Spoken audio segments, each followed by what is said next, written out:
এ যেন লেবুর রাজ্য।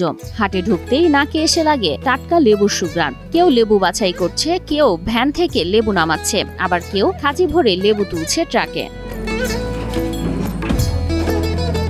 ঢাকার নিকটবর্তী ধামরাই উপজেলার বালিয়া ইউনিয়নের পূর্বপাড়া এলাকায় গড়ে উঠেছে এই লেবুর মার্কেট। প্রায় 25 থেকে 30 বছর ধরে এখানে চলছে লেবুর বেচাকেনা। লেবু খাত আমাদেরই নিজের খাতে আমার মনে করেন যে লেবু ফলন মোটামুটি ভালো। প্রতিদিন দুপুর 12টা থেকে বিকেল 3টা পর্যন্ত দুটি আড়তে বিক্রি হচ্ছে লাখ লাখ টাকার লেবু। কৃষক আর পাইকাররা পিকআপ ভ্যানে করে লেবু নিয়ে আসেন এখানে। এখনো বিক্রি করে যাবো বালিয়া ঘাটে এখানে ঘাট বানাইছে আমরা নিজেরাই।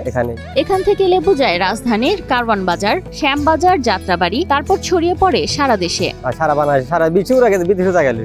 বাজারে পা রাখলেই দেখা যায় চারপাশে লেবুর স্তূপ, মাদুরে সাজানো লেবু কয়েকজন মিলে বাছাই করছে। আমরা পড়ালেখার পাশাপাশি কাজ করি হাফবেলা, তাতে আমাদের খরচ হয়, তাতে পড়ালেখা করি আমরা। এই লেবু আমরা মার্কেট নিয়ে যেয়ে বিক্রি করব।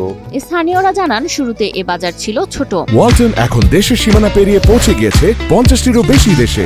ওয়ালটন ঘরে ঘরে বিশ্বজুড়ে। কিন্তু সময়ের সঙ্গে সঙ্গে আশপাশের ইউনিয়নের ব্যবসায়ীরাও যুক্ত হওয়ায় এটি এখন লেবুর রাজধানী। কৃষকরা বলছেন রাস্তাঘাটের আরো উন্নয়ন হলে ব্যবসায়ীদের আনাগোনা বাড়বে। তবে এই মুহূর্তে লেবুর বাজার দর কম থাকায় কিছুটা কষ্টে আছেন তারা। ভালোই, কিন্তু দামটা খুব কম। এর আগে দাম ছিল, তখন এই বাজার বলছে 4-5 আমাদের এখন ঘাটতি যায়। ধান বা গম নয়, এখন ধামরাইয়ের গর্ব লেবু। লেবু চাষ ঘিরে কৃষকদের মুখে হাসি, জমছে লেনদেন, আর এলাকায় বাড়ছে কর্মসংস্থান।